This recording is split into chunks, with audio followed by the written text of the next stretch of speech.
bringing you information based in fact and science concerning today's marijuana. I'm your host, Chris Wolf, and this is Perspectives. With us today is a subject matter expert from the National Marijuana Initiative, sharing their perspective on the influence that today's more potent forms of marijuana products are having, both in our society and in their field of expertise.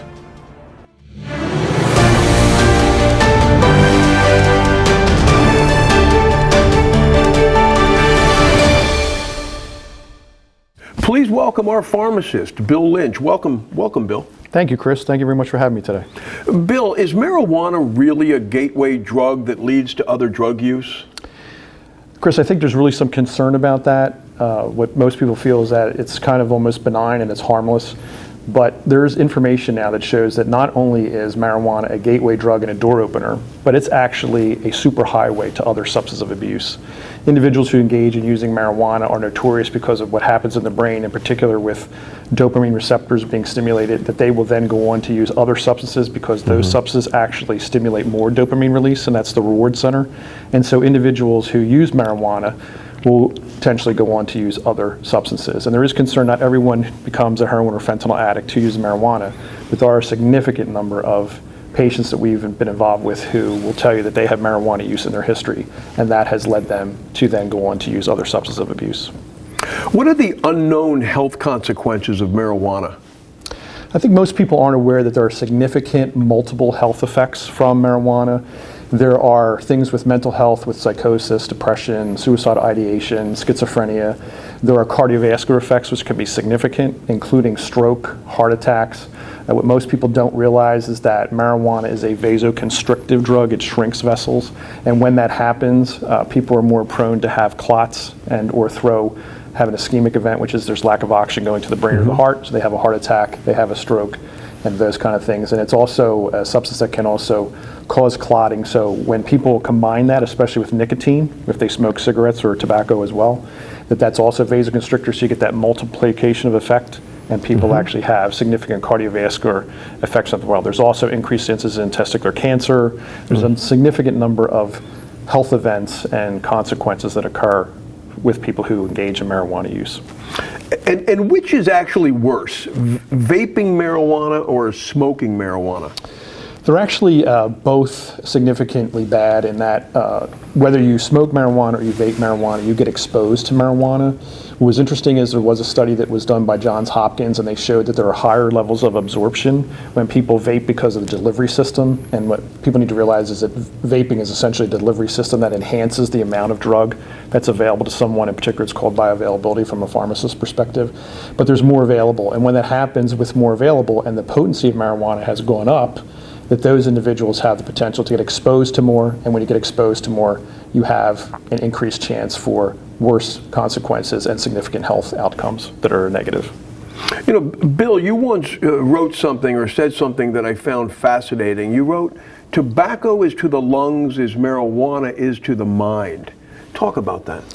Sure. What's interesting there is that we talked about a little bit about mental health, and what's interesting is that most people would agree that tobacco has been definitively linked to causing lung cancer. And so the next question becomes, what is marijuana linked to? And what's important is that marijuana has significant impact in a negative way on the brain, but most importantly in how the mind works.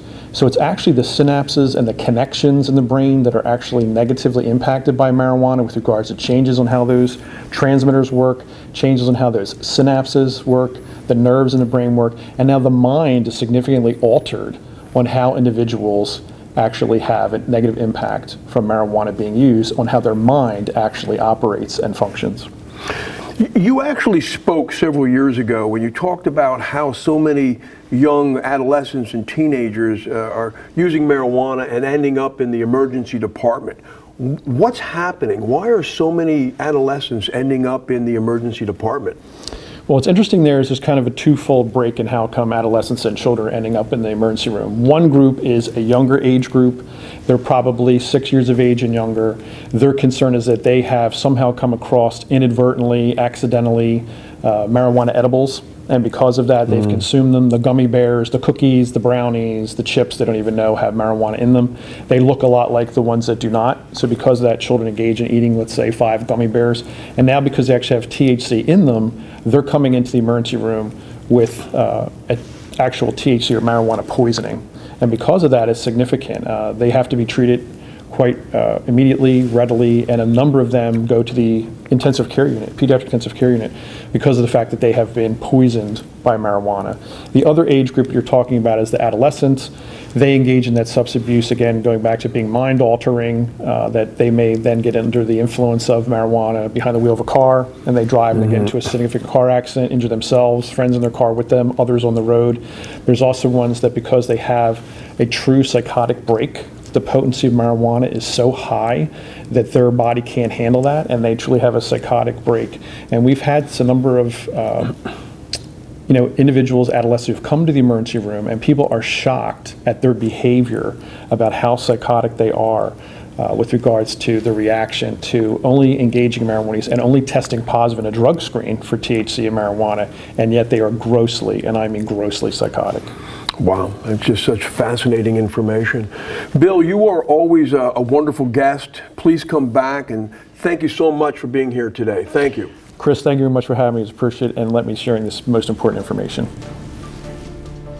To learn more facts about today's marijuana and its impacts, visit the National Marijuana Initiative's website at www.thenmi.org.